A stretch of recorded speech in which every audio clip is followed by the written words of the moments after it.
I am a miracle. I am a miracle. I am a miracle. I am a miracle. I am a miracle. I am a miracle. And this is my story.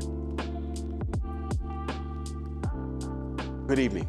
Welcome to the second episode of I Am a Miracle, My Story podcast. I am the host, Father Stephen Kirk.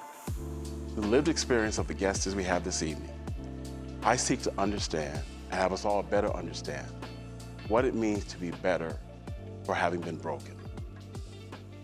Before arriving here on my path through salvation, healing, redemption, I knew intimately a life of crime, addiction, and the mean streets.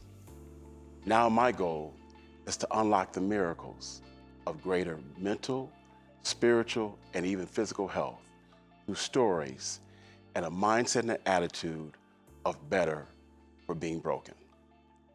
I'm excited and hopeful that you're here this evening and that you're a part of this I'm a Miracle story journey. Welcome. My first guest this evening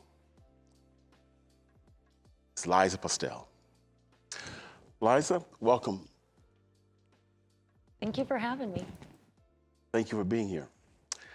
Let me introduce you to our audience. I know you, you're a good friend, but let me introduce you to our audience and tell them a little bit about who you are and your background.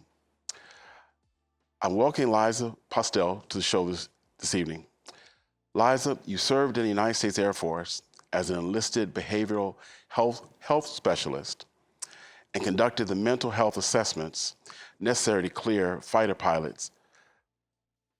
You are now the general manager for Sterling McCall Lexus of Clear Lake, and I would add, as I understand it, one of the few African-American general managers and female general managers in the whole Houston market, if I have that correct. Some years ago, you were diagnosed, however, with stage 4 cancer, and you were told you had 6 months to live. Though devastated, you were determined to prove your doctors wrong. At a time when depression and a life-changing diagnosis such as this could have crushed you, you found the will and the strength to fight on and become better for being broken. I thank you for being here and to be able to tell your story. Thank you for having me. So let's start with this. Let's start this way. A little bit about childhood. What was it like, family structure?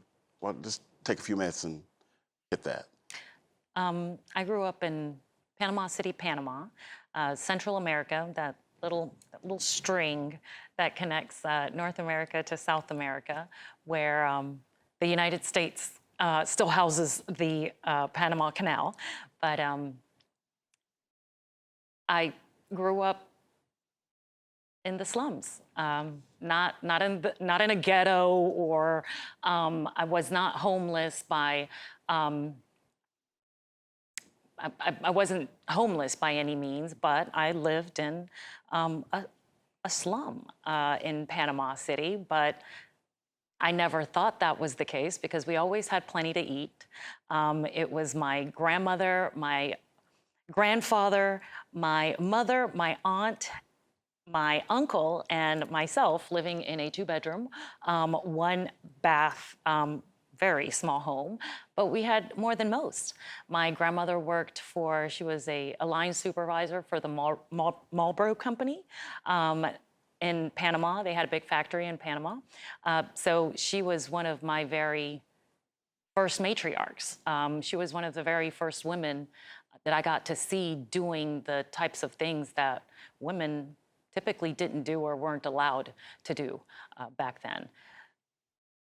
Like I said, we were really poor. We didn't have a color TV, but we always had plenty to eat. And the one thing that was abundant in our home was love. So I could certainly say I was a beloved child. Awesome. That helped me learn fairly quickly that if you pour enough love and attention and time into just about anything, you might have the opportunity and the blessings to watch it grow right before you and develop into something great. College Tell me something about college. I was an adult college student, so I didn't go to college until after I had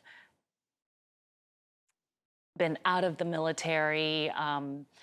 Through my GI Bill, I realized that once I was out of the military, I needed to do something because I had a child. I was a single parent, and the one thing I was not going to be was a statistic.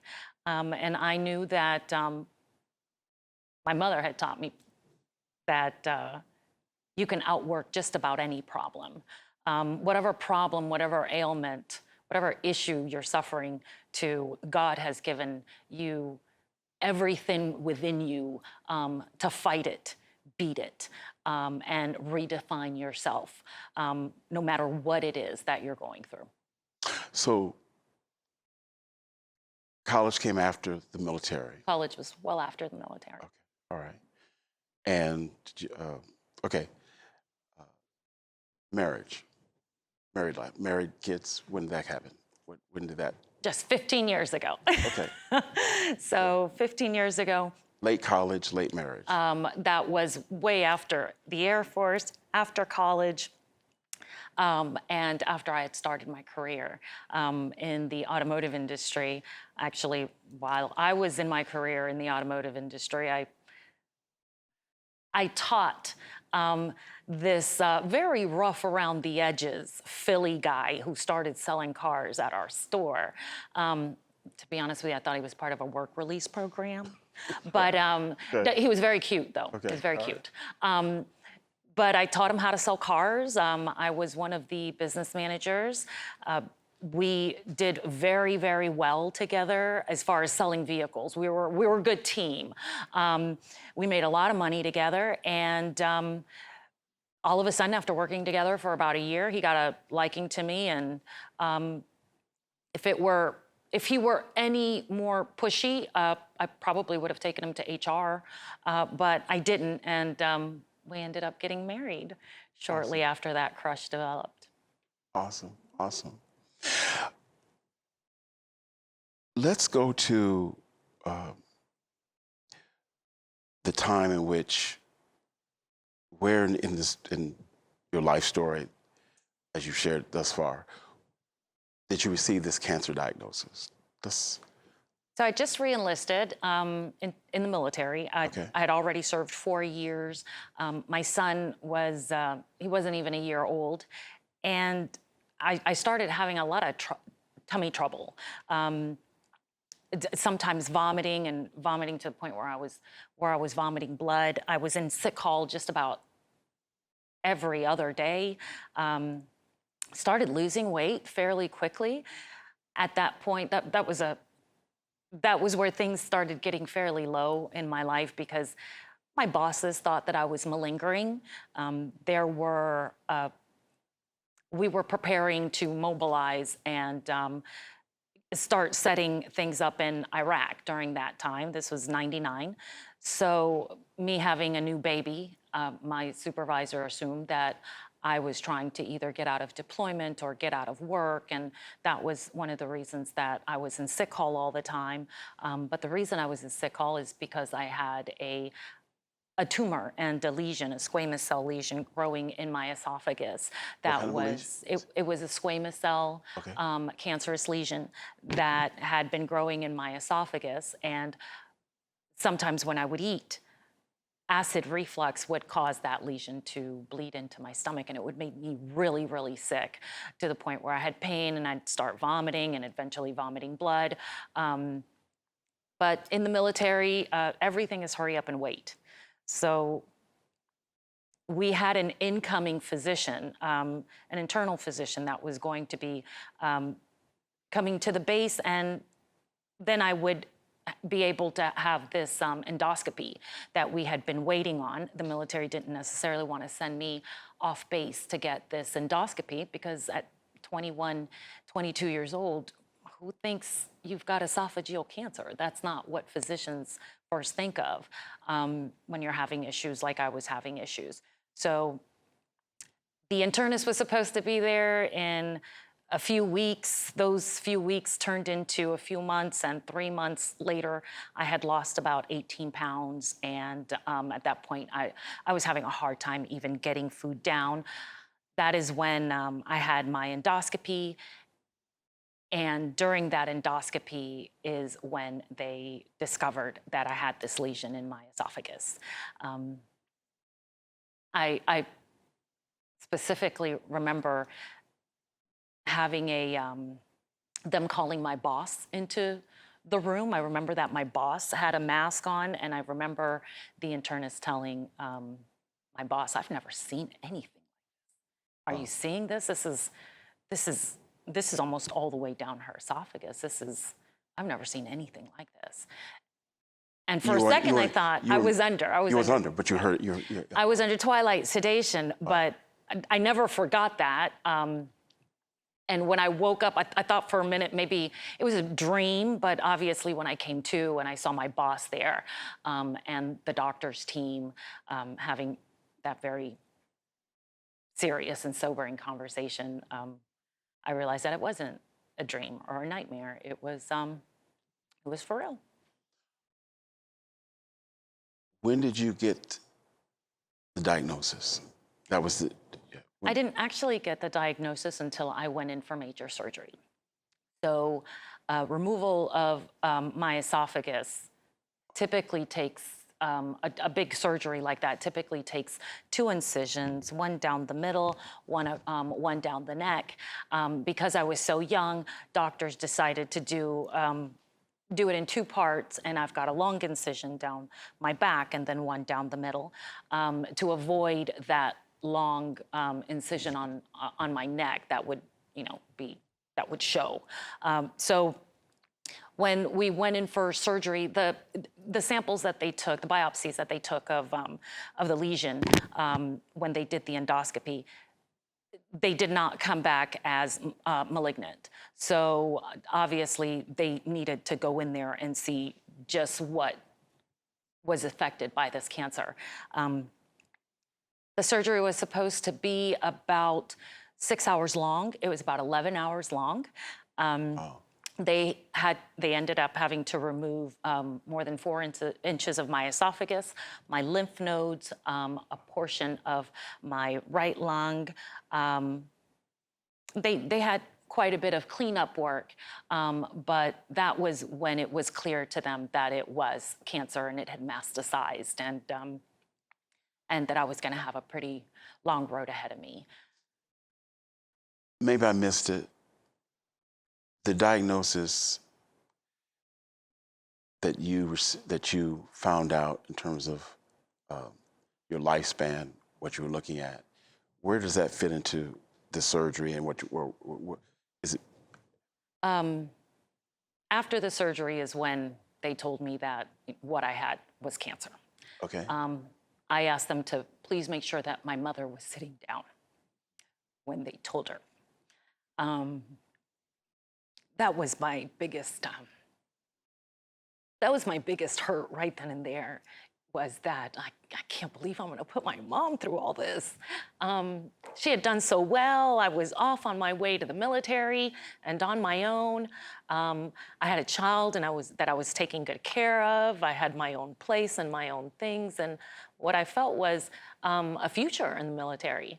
So the most hurtful thing was, to me, was when they told my mom that I had cancer. So I did not find out until well after that time. Because I was so young, there was not a doctor that wanted to tell me or my mother that I only had 6 months to live with chemo and radiation. So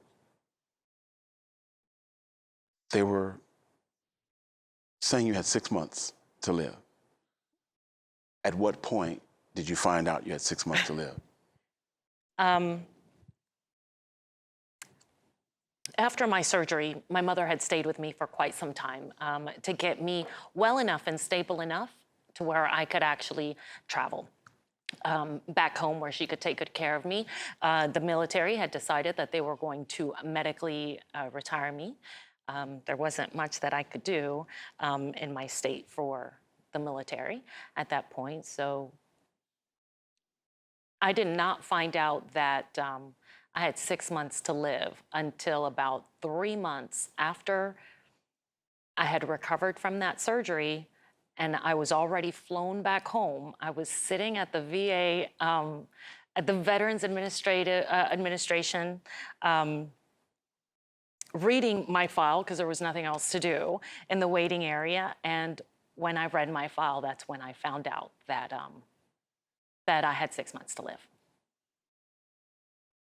And you were how much into that 6 months at that point? I was already 3-4 months in.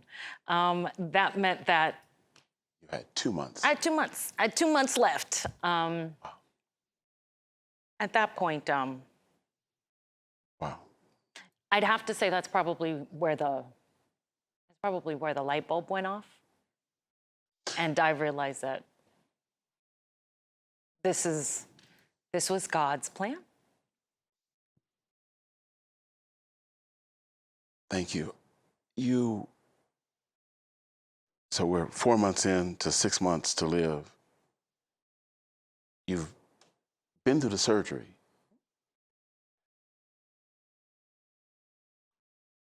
What was that the darkest moment in this whole thing? Would you say that was that? The darkest moment was probably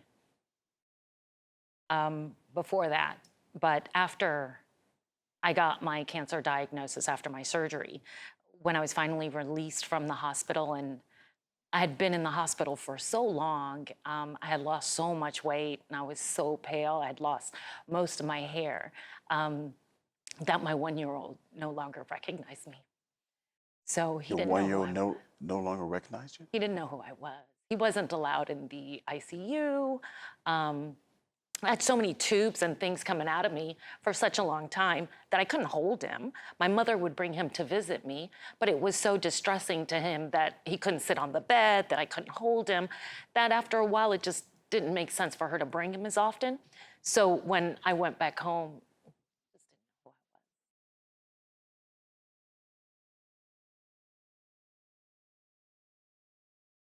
You could have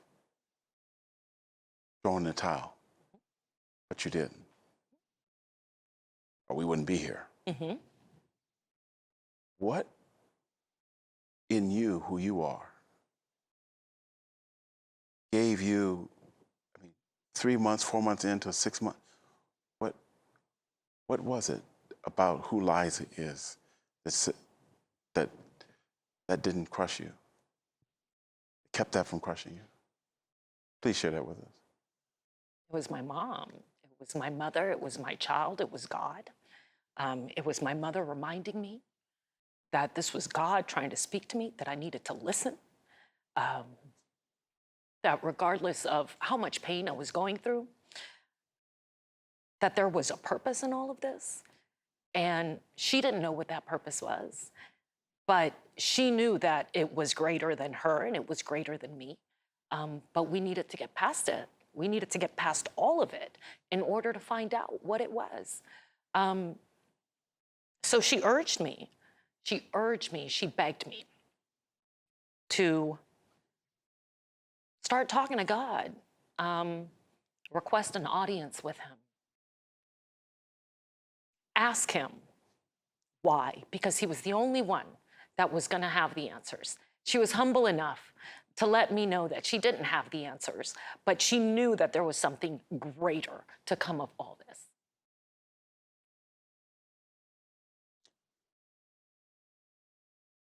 So you had those conversations. Turned to God. What did you do next, though? What course of action did you then? Did you hear from God? Did God speak back to you? God spoke back. What did God say? Seek me out. Seek me out. This is the beginning. This is where things start. And that's when I started looking back and realizing that cancer was God's plan to save me, to show me what was on the other side. Let me just make sure I heard that. Cancer was God's plan to save you. What does that mean? I just re-enlisted in the military, as I mentioned, for another 4 years. There's no getting out of that. And a very large team from the hospital that I worked at, the base at Nellis Air Force Base, was deployed to Iraq to ready Iraq for what was going to be next. I would not have been able to get out of that situation. I was going to have to leave my less than 1-year-old child with my mother to go fight in this war. I was in a relationship with my child's father that was just ugly and spiraling downhill fast. Obviously, to not have a very good working environment if my boss is looking through my medical records to see if I'm lying and malingering to try to get out of work. So it was God's way of telling me that my place was close to my mother, that my place was back with my family, where I could heal, where I could go to church, where I could see what was waiting for me on the other side of this recovery.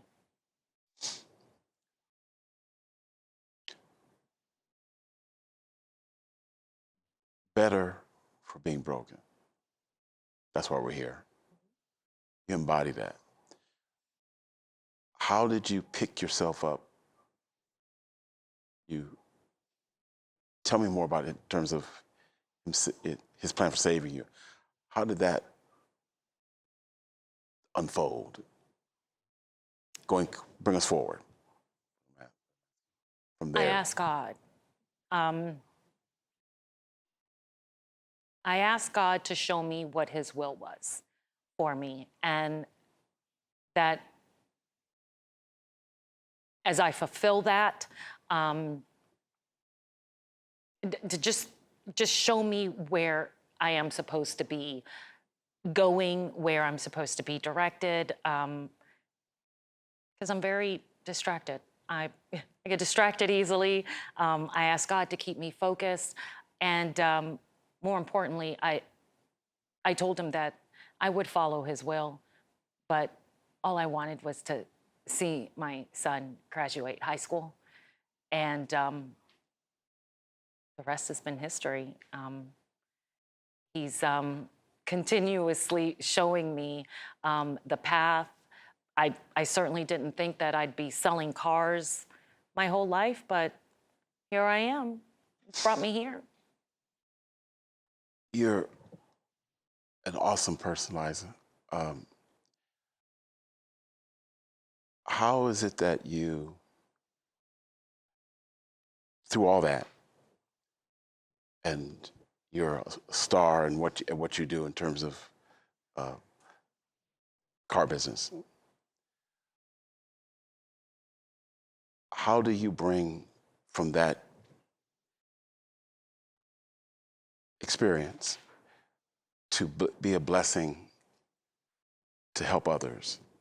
How are you able to do that? Are you able to find a way from what you've been through to put that at the disposal of others, to pour into others, to somehow let that, to be a blessing to others based on? Absolutely. What does that look like? As you mentioned, I'm one of the very few Afro-Latina women running a dealership, much less a luxury dealership. I get to fill that dealership with all the broken talent I want. All of those people that are building their lives and seeking an equitable environment to work. I can provide that to them. And I can also be, I can also be someone to bounce those really difficult things with that you're going through at the job. I sit down and I camp with my associates on a regular basis. I look for what things in their lives could use a little tweaking, could use a little love, could use a little attention, so that we can build a better them, because that in turn just overflows into the business that I'm trying to build. If they're a little happier at home with their life, with their relationship with God, it all just overflows and does quite well when they bring all that extra to work with them. That blessing that you just described that you are to others, when you received that 6 months to live, could you even fathom that one day you'd be sitting here sharing could that even been, could you fathom something like that life could, seems like life is very good for you now. Father Kirk, I just bought my mom a house last year. Wow. That is, Wow. if that's not God putting it all together for me, That same mom that told you to talk to God. that same mother that told me, this is, you had better find an audience with God. That same woman is now in a nice little house in Richmond, Rosenberg, away from the riffraff where she was living before. I refuse to let my mother live that way, sir. So yeah, I get to do this for her.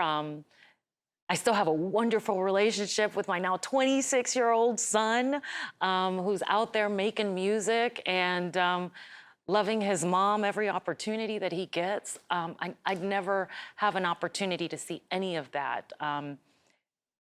Being married to my husband, considering everything that I had been through with cancer, going through chemo for that almost 9-month span of time, I went through menopause, and I was no longer producing eggs.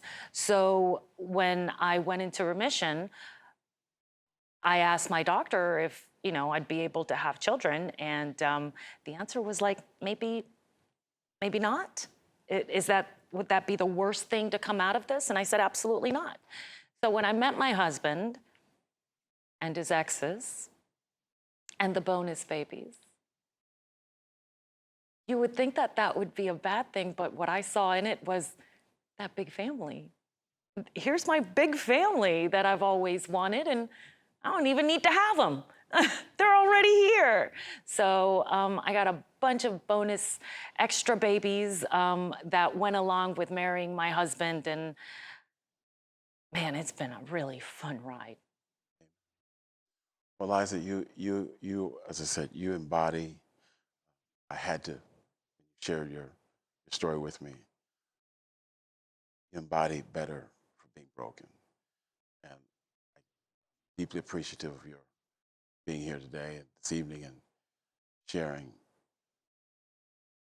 pain, the trial, and now the joy.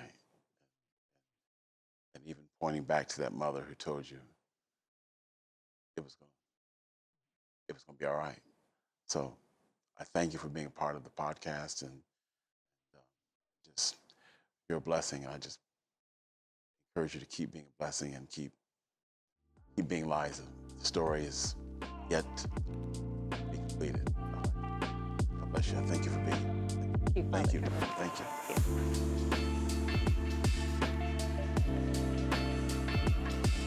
My next guest is Pastor Dawsey, founding pastor of Bethel Church and Excellence Academy. Pastor Dawsey has overcome in life, a life in the shadows filled with violence, depression, and even despair, become a mentor, community leader, and advocate for mental health. Today, he will take us through the dark days of his past and share with us how God has healed him from those scars to become a better for having been broken man of God. Thank you, my dear friend and brother, for being here, Pastor Dawsey. Thank you. Thank you for having me, Father Kirk. All right. So look, let's start with some of the stuff from childhood. I have my notes in terms of raised by a single mother. So let's just start with that. Talk about that some. So I was born in Galveston, but raised in Lamarck, Texas, right down the street on the mainland. Raised by a single mom. I don't have a slum story because my mom actually was raised by her grandmother, who actually owned a business, restaurant, and wasn't raised poor, but I was raised, and my mother made a lot of poor decisions, which made it look more like a slum. And I'm a twin, so I didn't come into this world alone. I came into this world with a womb mate. And we were her first kids. She had us at the age of 19. And pretty much raised us first few years. She stayed at my grandmother's, and then she got her own place and started struggling on her own, trying to figure out being a single mom. About 4 years after, when we were 4 years old, here comes another kid, my youngest sister. So here she is, a single mom raising 3 kids. It wasn't easy, let me say that, especially with us boys being the oldest. Early on, I have my notes. There was an incident where, as I understand it, you were shot in the mouth. Mm-hmm. Or you shot yourself in the mouth. Yes. Talk to me about that. Well, so my mom had a boyfriend who came to live with us at about the age of 4.5, and he was a hunter, so he kept guns. He taught us how to use guns, and he let us have a BB gun. And we used to sit around watching TV all the time and just, kind of being raised by the TV. And we watched, I want to say the movie was I'm Gonna Get You, Sucker. And so we were just all playing around. I wasn't intentionally trying to shoot myself in the mouth. But one of the lines, and I'm gonna paraphrase, says something like, when I die, I'm gonna die with a gun in my mouth, and whatever it says. So I'm just rehearsing the line as a kid and end up shooting it, putting it in my mouth, shooting it, not thinking that it was loaded, and it was loaded. It cracked one of my teeth. I had to be rushed to the hospital. The BB came within an inch of my spine. And the doctor said if it would have had just went another inch, that I would have been paralyzed. And I thank God that it went that way. I'm sure you did. Yes. They decided not to take it out because it was too dangerous to try to go in there. They were afraid of causing more damage. At what age? I was 12. Did you have was there any mental, any after that happened, did that leave you mentally scarred anyway? I mean, did you have any I think I was just happy to be alive. All right. I'm sure. Okay. Yeah. I can appreciate that. Fast forward, a few years older, and I know we talked. Where did the gangs and violence, and where did that start in your? Where were you with that? So, what age were you when that started? I'd have to rewind in because I was around the age of 10 or 11. My mom was at work all the time, so she didn't know what we were doing. She was trusting my older cousins to keep an eye on us. And they were already involved in gang activity, involved in selling drugs, criminal activity. And so one day we were out at the park, and they told me and my twin brother that, hey, it's time for you to get started in the gangs. Say, we're not gonna make you pick which gang, but you're gonna have to pick one. Say, we gangbang, you're gonna gangbang. You pick our side, we'll take a little light on you as far as the initiation. If you go to the other side, it's gonna be a much bigger problem. And so me and my brother both decided that we were gonna go ahead and start our initiation into the gang. You were at what age? 11. Okay. And how long did that last? Well, when How long were we, you? Yeah. when we were jumped in the set, it's supposed to be blood in, blood out. And so it's supposed to last a lifetime. Being that my the street life is different. Let me say that, because people rise and people fall and things happen. Most of the people at the top were being either killed or in jail. So a lot of the rules as far as blood in, blood out didn't apply. You know, I decided around, I guess, my teenage years that I'd stop running the streets.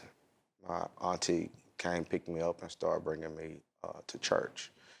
And it was then when I decided I was going to try a different way. What age were you? I was around 14 then. Okay.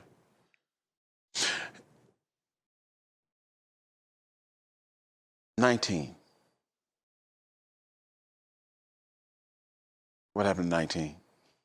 So Age 19. age 19, I had finished high school, and I was in college. I had graduated high school with honors. So I ended up going on about an 80% scholarship to go to University of North Texas. And there, by that time, I kind of got out. I was going to church. I was at the church, but I wasn't in the church. And so some of my past started reaching and grabbing me. I started smoking marijuana, hanging out, with some of the, rough heads on the college campus. And a lot of them liked to smoke marijuana too, so I started dealing marijuana there. And we were hanging out one night. One of my classmates was driving. Police went to pull us over. Asked him to try to outrun them like we would do in the hood. He tried, he couldn't, we was on campus. And so when they stopped, the police came, we were also drinking. So I tried my best to see if we could just, maybe talk ourselves out of it. And Not happening. yeah. And so all I knew about police at that time was that if they stop you, they gonna harass you, they gonna search you, just like in the hood. So I went back to my roots.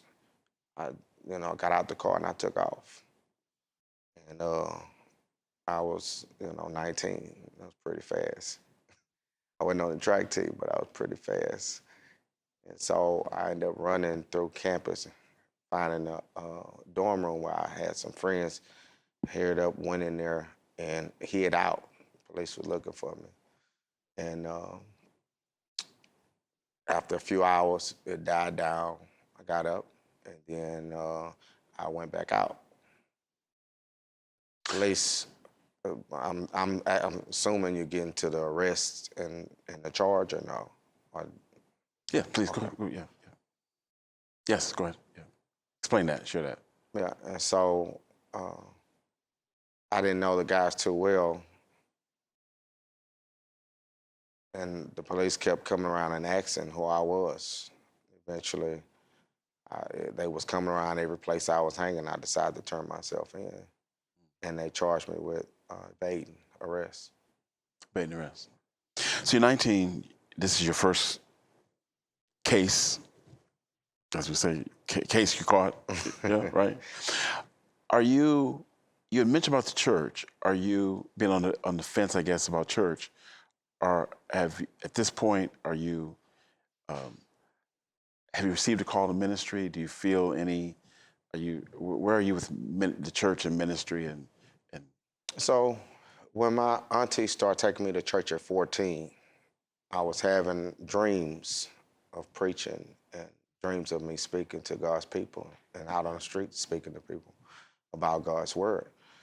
And I went and told my auntie, she said, you should talk to the pastor, by this time, she was taking me to Sunday school and to regular service. And so I just asked, could I help with the youth, you know? And when I sat down with the pastor and was telling him all of what was going on with me and my dreams and everything, he said, well, I don't know if you know this, but it sounds like you have a call to preach God's word. And it's funny because I laughed because I said, oh, that's what that is? Okay. And he said, yeah. He said, you don't feel like that? I said, well, you the pastor. You should know things like this, so I trust you, you know. So he decided that he would begin to start getting me ready. I think he gave me maybe a month or two to get ready for my first sermon. And so that's how I became the preacher. Age? 14. You started preaching at 14? Preached my first sermon at 14. Wow. Officially. Pastor Dawsey, you're preaching, but you're also in the street. Yes, sir. Just want to make sure we're on the same page. You're preaching, but you're in the street. You got one foot in the church and one foot in the street. Yes, sir. How long did that happen? How long was that to? So it didn't happen just like that. Oh, okay. So the pastor who, you know, gave me the assignment to preach my first sermon. Right. Looking back, I would have told a young man my age, hey, let me train you, let me take you here, there, and all that. But, you know, some churches decide that it's more important to have the show, you know. And if you ask me, was I ready to start preaching and being a minister? No, I should have been trained. But that was his decision as a pastor. It wasn't too long after that he realized that it was a lot of street in me. And by this time, I had bought my best friend who had a call too, and he started preaching within the next 2 months. And I did in June, he was in October. And before long, my friend got into one of his deacons, and we was finna jump him. And the pastor called us in then and realized he had an issue, he had a problem, you know. And so he put us out the pulpit. Put you out of the church? Yeah, well, he put us out the pulpit and made it known that he didn't want to have us at his church. Wow. And that was at age? I had turned 15 by then. I had a birthday, so I was 15 by that time. So that's, if you share with me, we talked about some depression, some dark parts of, though you've been in ministry since 14, you've had dark days. What would you say would be describe as the darkest part of your journey as you sit here today? What moment would you say would be what turns around depression? What was that about? Where was that about? When was that? When did that happen? So, trying to make a long story short. Please. My grandmother Take your time, man. fought with depression. Okay. My mother fought with depression, my dad, you know. And so I didn't know it as a kid, but I feel like that it was something that was passed on. So there was a lot of dark days. Can I ask you a question about that? When you say they fought with depression, what was that experience like for you? Did you experience that in terms of? Well, I would, feel the empathy at that time, but maybe not the sympathy because I didn't know, you know. But I was trying to understand how were you impacted by their depression? Yes, no doubt. And all I would do was try to. What was it like? How were you impacted? I would try to make them happy, you know, because I was sad when I would see them sad, you know. So there was a lot of sadness. Yes. Okay. And the darkest days of my life was when I started losing my loved ones. That's when I got most depressed. To depression? Losing them to depression? Have I lost them to depression? You said losing your loved ones. You asked me what was the darkest days. Okay. When I was most depressed. Okay. And that's when my deepest and darkest days was. And What age were you then? I was in my 30s by then. And you were in ministry? Yes. Can you share what it was like to be proclaiming the word of God and yet be depressed, be dealing with depression? What was that like? Well, at first it was pretty challenging because there were days I didn't even want to get out the bed, let alone, preach a sermon. I've always had my wife, she's also a minister. She'll pick it up if I just really can't do it. And it taught me how to just press through. And, I would just get up and I'd be honest, if I'm having a rough day, hey, this a rough sermon for me. I didn't get no sleep last night. And I go at it and do what God called me to do. Were you getting any help? Were you seeing any therapists? Were you trying to just push through it just by faith? Well, at that very moment, no, I lost my mom first. 2 years later, I lost my brother. And I believe it was a few years after that, 3 years after that, when I decided, hey, yeah, I'm gonna go see a therapist. I went and saw a therapist, a few of them. Because I'm just trying to understand I was trying to understand what all I was going through. And I'm gonna back up. Me and my wife went to a couples retreat. And one of the therapists that was there, it was an intensive. One of the therapists that was there suggested that I do that I go and see a therapist. And he kind of started talking to me about my loss, even though we were there as a couple for marriage. He started talking and allowing me to understand more about what I was going through with the grieving and the depression. And so I decided then I would, go out and find a therapist. Was that the darkest moment for you? The depression was the period that you're in right there. As you sit here now, in your journey, would you say was the darkest times for you in terms of what you've been through? I would say yes. And as men of God called to proclaim God's word, we want to believe, we tend to want to believe we're invincible, acknowledging that we experience depression, and notice I said we, can be unfathomable. I feel where you are.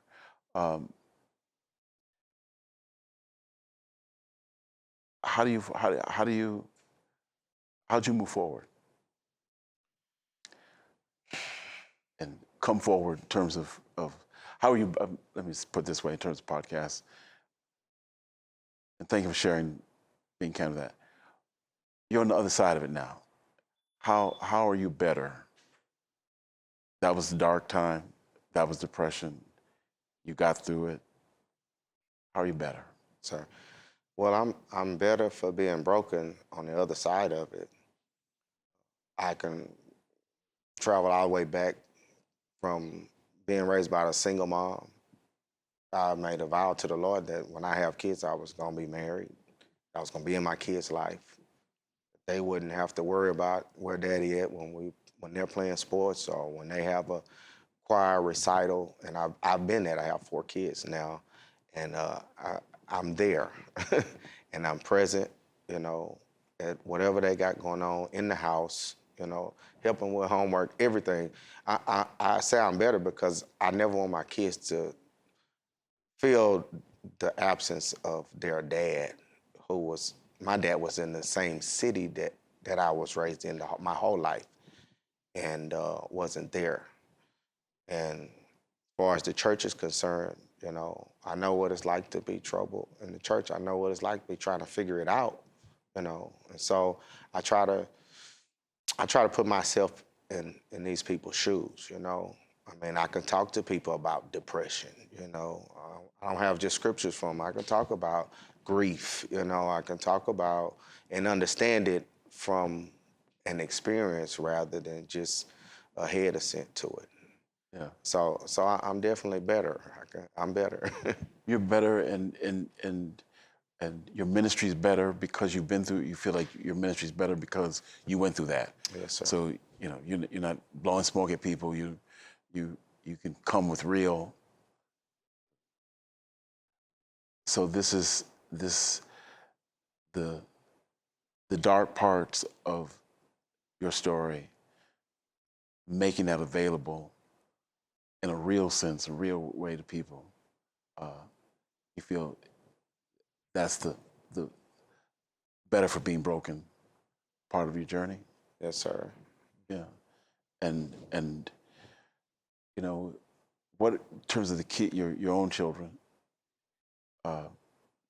what is life today like in the Dawsey family? Where Well, my oldest two graduated high school. My oldest boy is playing college football. awesome. My oldest girl, she's working for us in the family business. Okay. My two younger ones are, my youngest girl, 7th grade, she's doing a great job in school, made the volleyball team. So that's what we've been doing. And my youngest, Joshua, he's up and coming. He's doing good. I believe they're all going to be great children, great success stories, you know, for our future. They are our future. Final question. Sitting here today, what would you, Gerard Dawsey, say to Gerard Dawsey at 19? What advice would you give Gerard Dawsey at 19 as you sit here today? I tell him it's going to be all right. It's going to be all right. Stick in there. Hang in there. It's going to be all right. Well, listen, Pastor Dawsey, thank you for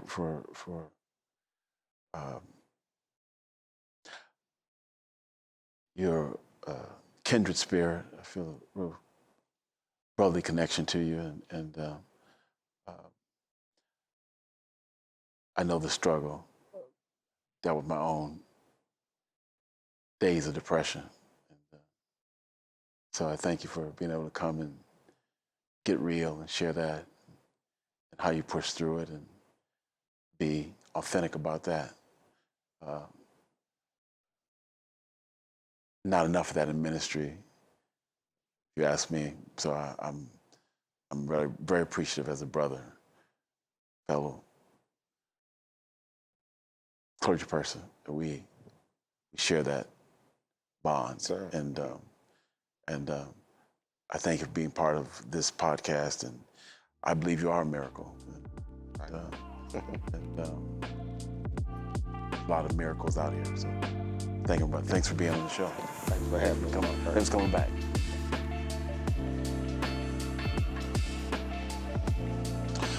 My next guest, Reverend Norman Gilmore. Reverend Norman has a very triumphant life story about overcoming depression, PTSD, divorce, and even being suicidal. He's a military veteran, an ordained minister, and a trained mental health professional. My good friend and brother, Reverend Norman Gilmore, I thank you for being on the show today. Pleasure to be here with you, Father Kirk. Listen, we've talked about a lot of things. So let's just start with some of the childhood stuff for you.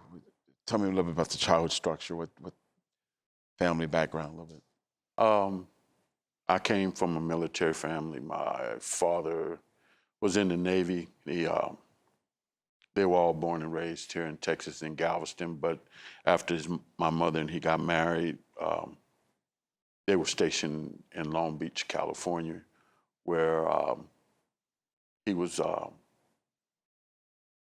in the Vietnam War and all of that stuff. And, you know, I very rarely got to see him because he was doing combat time. we stayed there. We lived in South Central, where I grew up, till, I'm gonna say roughly to the age of 12. And that's when life for me began to make changes. Of course, growing up in South Central, I was inducted into the gangs early. For me, it was my family. I was seeking for a choice of words, I was looking for a family, something that I really didn't have at home. Me and my mom was always at it because, you act like your daddy, and then my daddy didn't want to mess with me because you act like your mom. So I dealt with that at an early age.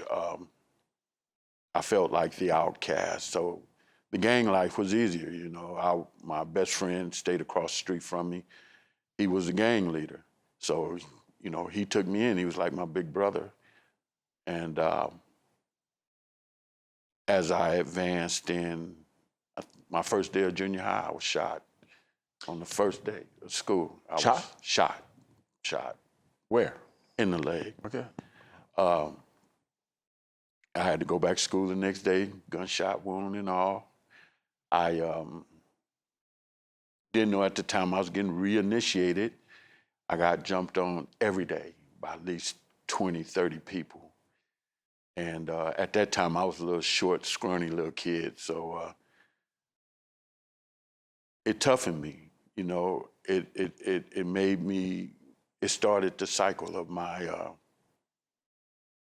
I didn't know, could say depression and stuff at the time, but it began the process of my anger and my bitterness and the entry level of suicide. And you're what age now? When this happened, I was about 13, maybe. Yeah, 13, somewhere in that realm, after I was shot. And then after a certain amount of time, my mom got tired of it, and she sent me here. And I grew up with my grandmother and a bunch of cousins and things like that, but I didn't want to be here. I wanted to go back to Cali. I wanted to be back around my friends. I didn't want to be a part of this country hillbilly life. I wasn't used to it. And so I got angrier. I got more bitter. And my grandmother did her best, and I love her to this day. She taught me and gave me a foundation of being a gentleman. And she started me on my venture of going to church, even though I didn't pay too much attention at the time. But she introduced my foundation. And I didn't have to worry about the gang life here in Texas because there was none. So I would go back every other year or two back to visit my mom, and I got to interact with my friends and stuff, but I started getting in trouble with, I don't know if you know, they call the 77 precinct in Cali. They're like their own police gang. And they roughed me up a few times, and then I was back on the plane coming here. So childhood part about it, it's not no glamorous life, but it's the only life I knew. I was seeking love. I just wanted to know what it felt like to be loved. And that carried on to where I can say now, it affected me from childhood to now. Still trying to deal with process. Shot first day of school at age 12. Look, so you got in the military. What age? What? Your military service started at what age? I was 21. I had after I graduated high school, I went to college. You got through high school. I went. Yeah. But yeah, I got through high school. I went to college, Mississippi Valley State, on a basketball scholarship. But that California attitude was still there, and all I wanted to do was party. So I left it. I just walked away from it all. I came back to Texas, and I tried to go back to school again because my mom wanted to go because I was getting paid from the government because of my dad. And I really wasn't into it. So a cousin and I was promised a job back in California. When we got there, the person reneged. And so me and my cousin, we was high. Ooh, we was so high that day. We rode around to the recruiting station where my dad used to work before he had passed away.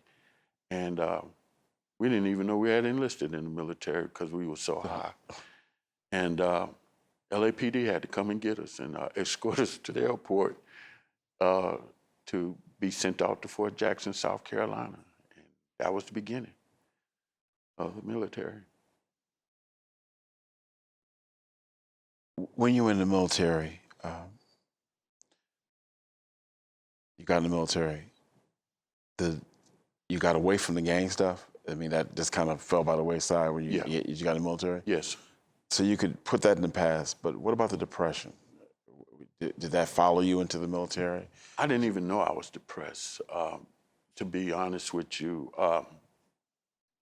because I was always taught to handle it, deal with it. You know, you don't have time for this attitude.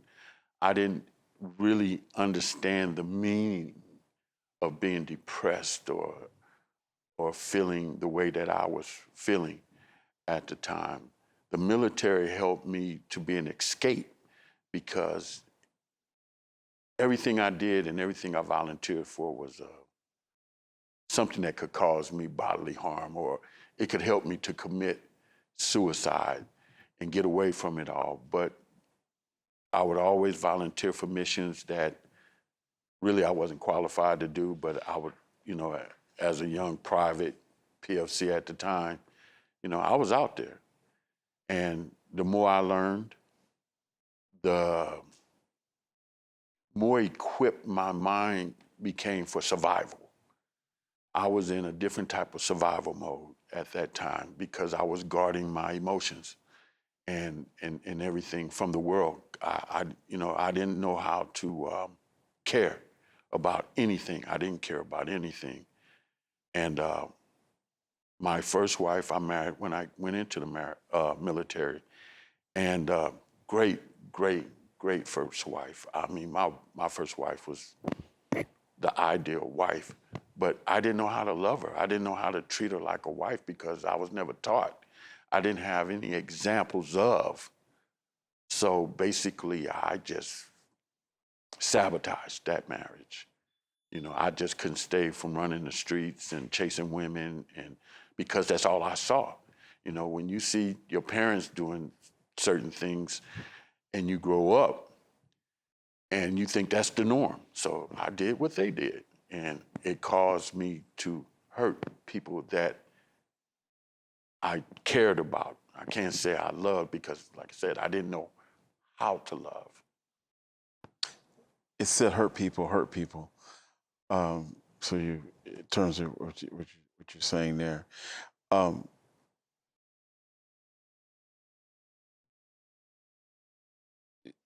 staying with so that marriage ended divorce. You know how to love.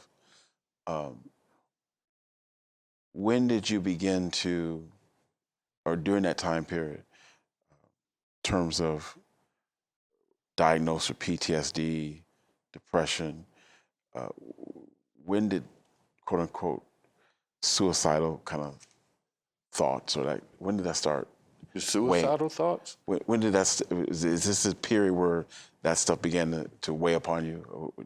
The suicidal thoughts started from childhood. I remember I was so angry one day. I went in the medicine cabinet and I took every pill.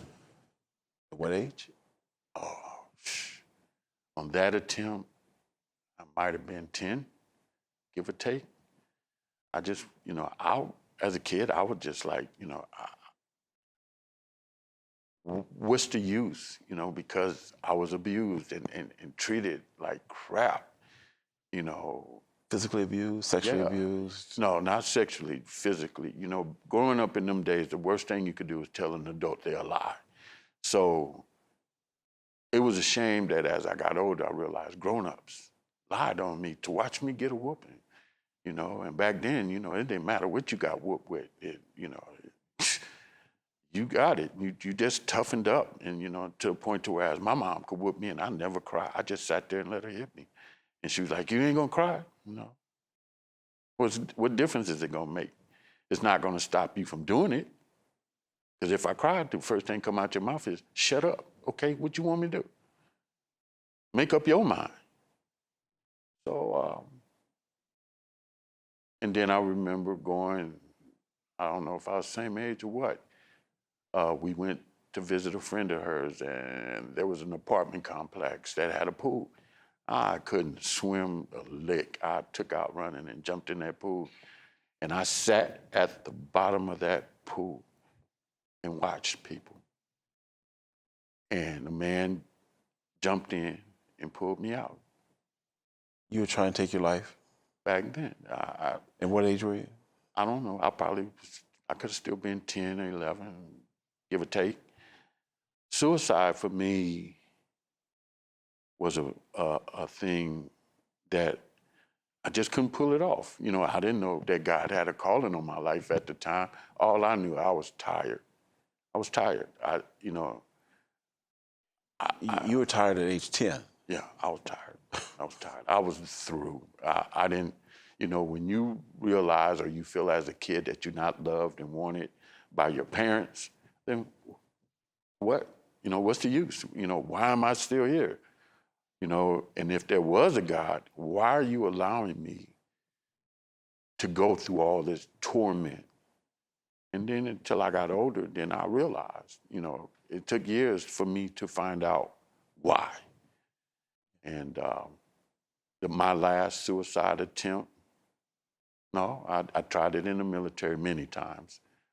But God just had his hand on me. He was not going to let me die that way. But the depression, I think, sat in when things were starting to materialize and come to the forefront. When I think we discussed it before, I was working in the oil fields at the time, and God wanted me to write a book. And I was like, you know, I don't even like reading, more or less write a book. But he shut me down out in the desert. And I was there to make money. I wasn't there just to sit around. I had truck notes and bills to pay, my wife, my kids. And he shut it down. And he said, I need you to write this book. He didn't say, you're gonna. I need you to write this book. So after about a week of sitting there, living out the back of my truck, I said, okay, God, what is it? What is it you want me to write about? What's so important that I'm worthy enough to write this book? And so I said, you give me the subject. And so basically, as the foundation, he gave me Moses and the children of Israel. And he named it Walking It Out from Egypt to Canaan. And I still wasn't there. I wrote the book. I got back to work. And I finally left from out there in the oil field, came home, and I stopped trucking for a while. Tried to get me a 9 to 5, but wasn't working. So I went back out and trucking. And after a while, everything just kept pouring out. I would cry all night long. Every night I would cry. I'd be just just tears, not understanding why. Were you getting any help? Did No. you see anybody? No, because at the time I didn't know I had a problem, that I knew that I had a problem to go get help. The depression, the attempts at suicide, I mean, none of that seemed to you, that seemed normal. It just seemed normal to me because I've been doing it ever since I was a kid. So to feel that sense of wanting to take my life because I felt like I wasn't worthy, I wasn't a good father, I wasn't a good husband, I just, why? Why am I still here when all I'm causing is pain to people that I should be loving? When I got married the second time, my wife to this day, she hung in there like a champ. And she weathered the storms, the hurricanes, everything. She weathered it. And she was a woman of God, and I wasn't there. And one trip I was out, I was on my way coming back from Alabama with a load of steel. And I was just thinking and thinking and thinking. And I said, I know the exact spot I can take me in this 18-wheeler, and there's no return. So it was the bridge and not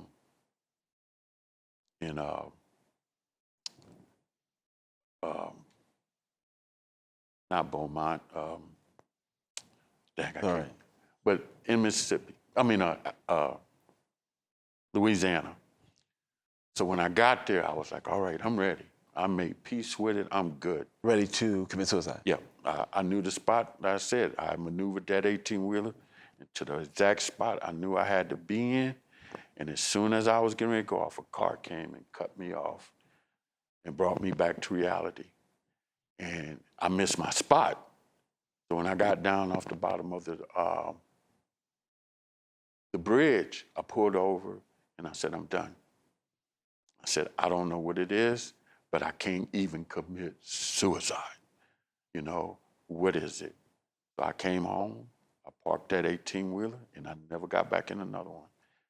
And then that's when my journeys began, and me having my personal relationships with God, because I needed answers. So when I realized I was really having a bad time, I had a nervous breakdown when I had hurt my ankle, and they was putting a cast on me. When I got home, I had a massive, massive panic attack just because of that cast being on it. I felt like somebody had put me in a coffin, and I couldn't breathe. I couldn't do nothing. And she took me to the center in Texas City, and that's when they found out that I was suffering from massive depression and PTSD. And This is what age? I was in my 40s now. Is this the bottom? Was this bottom? Was this the bottom for you? Was this the dark? Is this? Was that the darkest part in my life? It was the second darkest. The darkest thing that I did with, I don't really discuss that much. Okay, all right. And that was during my military time. Okay. But this here was when I knew that I was in this dark place that I had to deal with. That's when you can say the darkest I was in. I had been living in that dark place for years, not knowing where I was, because everywhere I went looking for help, I was turned away. The church turned me away. Life turned me away. There was just nowhere to go. And suicide didn't work? You tried? Suicide didn't work. Couldn't even do that right? I couldn't get that one right either. So after a while, I was laying in the bed. It was like 2 or 3 o'clock in the morning. And it wasn't nothing but the Holy Spirit that came in. And I got up out the bed, went into the den, and God just worked me.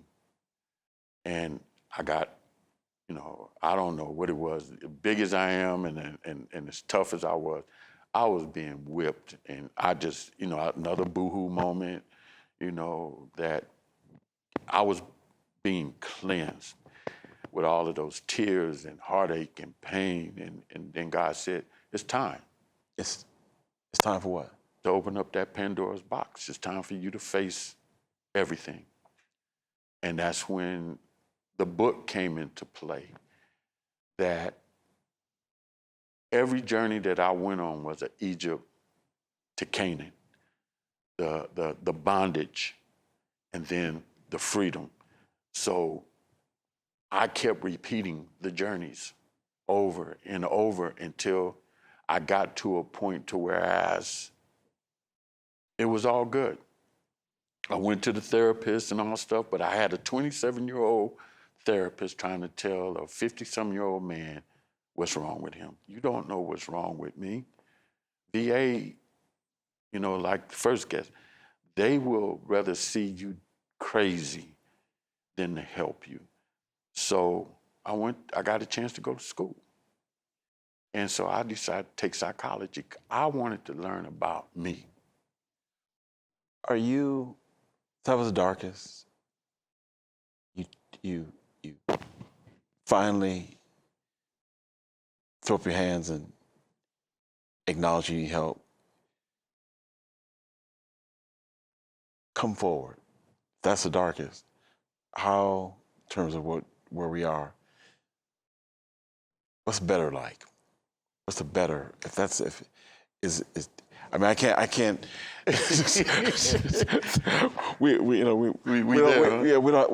we can keep going. It's like it's in terms of the dark part, but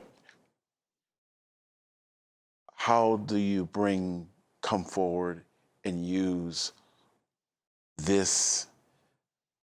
Are you better today? Am I better today? How are you better? What's better now? What's better for being broken and for Norman look like today? Being broken is the best thing that ever happened. Because? Because it helped me to understand other people that are broken just like I am. I'm still broken. One of the things that God showed me, he showed me this vase that looked chipped and all out of whack. And he said, this is what people see of you, your brokenness. They see you disfigured. They see all of these imperfections of you. But the thing of it is, you're usable. How? Because he said, what I pour into you will never leak out. People are going to see it, but they don't see what's being poured into this imperfect vessel. Because if I wanted a perfect vessel, I would have created a perfect vessel. I've already done it once, but I broke him. He got broken as well, but he was still usable. So when I went through my journeys and I got my degree, I didn't want to be a counselor. I wanted to be a peer support specialist because I had avenues that I could touch people that a counselor and a therapist can't. I could use my life to relate to them and help them to begin their healing. And how do you do that?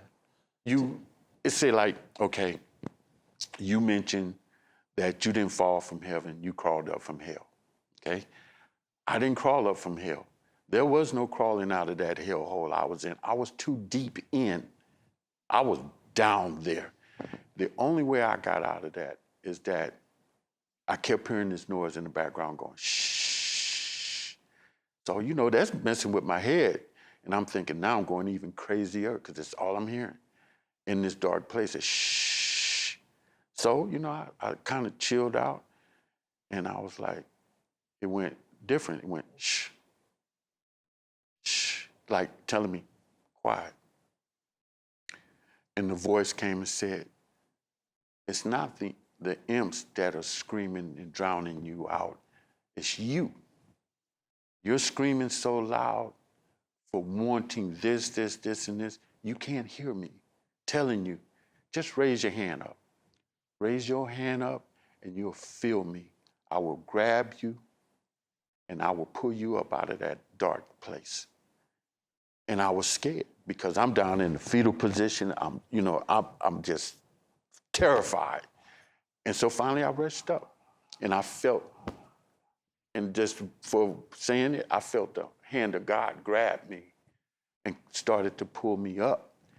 And as he pulled me up and I began to see the light, he said, "Do you see my glory? Can you see it from here?" And I said, "Yes." So when I felt my feet hit the ground, he said, "Now you can go back down there and fight, because every time you go down there, my glory will be on you. You won't have to walk in fear. You're gonna go get Sammy Sausage Head, Dumb Billy Bob, all of them that's down there. You can go do it, because everybody is not equipped to do that."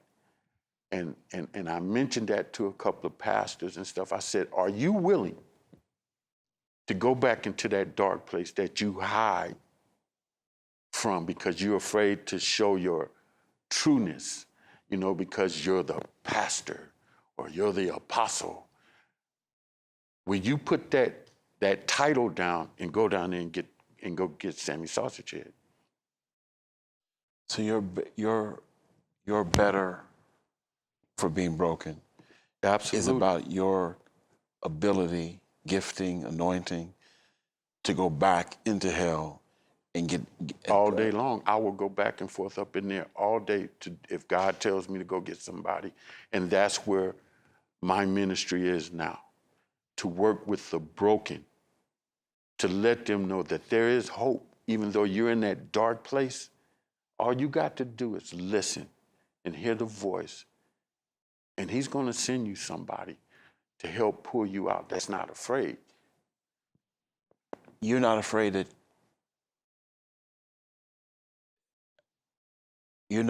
to go back, that you might not make it back. You're not afraid that They evicted me. they evicted you? Yeah, hell evicted me, because when God sends me there, I'm there with authority of God. It ain't me. That beacon, the light that them people see, is his glory saying, "I got you, my child." When everybody else cast you to the wolves, I had you. You survived. I'm going to send you a survival person that has walked the walk and survived because he believed in me. I wouldn't be where I am today. There's no way in the world that I could be where I am today if I didn't surrender myself and face each and every journey. It's a journey, and I survived, and I'm still going through them each and every day. It's not something that ends. I have to deal with depression and PTSD every day. It's a fight, still to this day. I can be sitting at home, and all of a sudden I start to tear up. Why? Why am I crying? So how are you better? Because I'm still surviving. See, that's the whole part that I think when people say, "How are you now?" I'm not going to say that old church thing, "Oh, I'm blessed and highly favored." No, I'm a work of God. Everybody is blessed. And being highly favored makes me different, in my opinion. I'm blessed every day because I went through all of the darkness, all of it.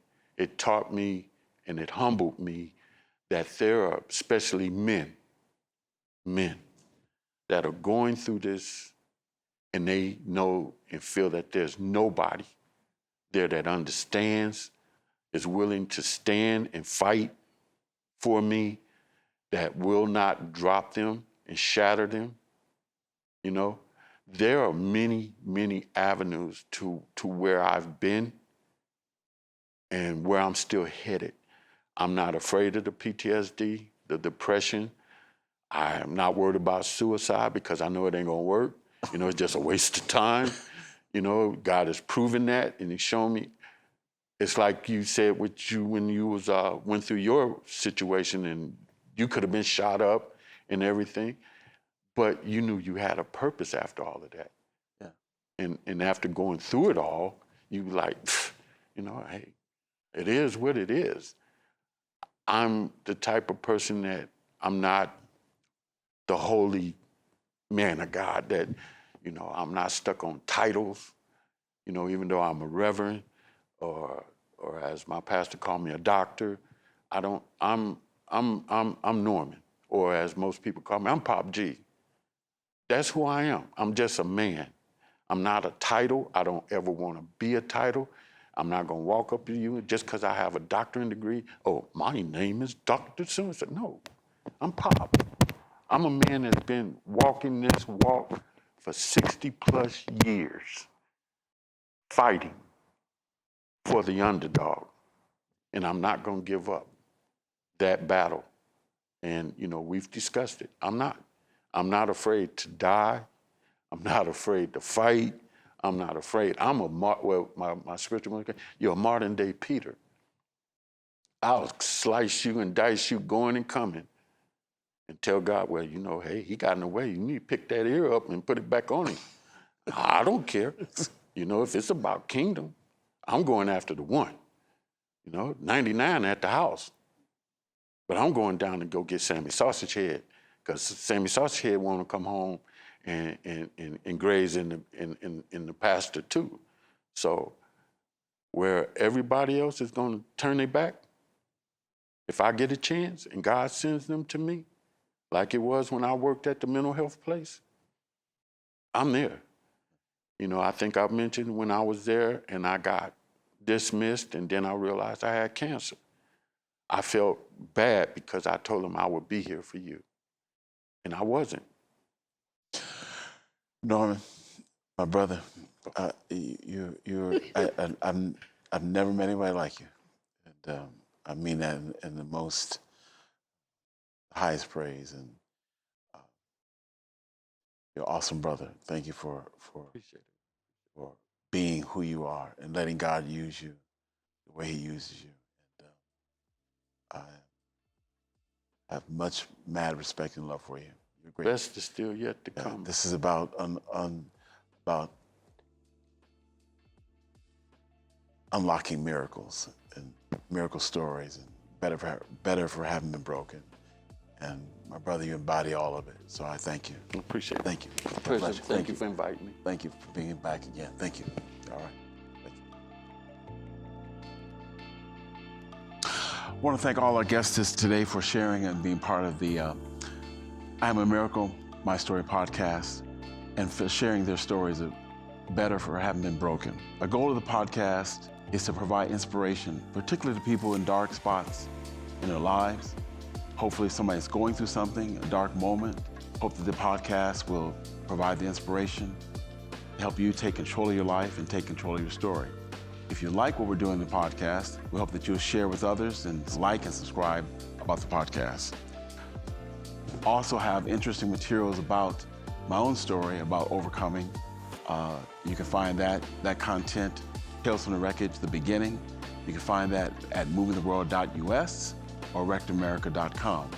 I also want to thank our corporate sponsors. Particularly, we have 4 corporate sponsors that have been part of the podcast, sponsoring this podcast. They are Sterling McCall Lexus of Clear Lake, BMW and Mini of Clear Lake, Jaguar and Land Rover of Clear Lake, and finally, Mack Hike Toyota of League City. Finally, you can follow us on Instagram. It's I Am a Miracle Pod. And don't forget to tell a friend about the podcast. Look forward to being part of the podcast in the future. Until then, may God bless.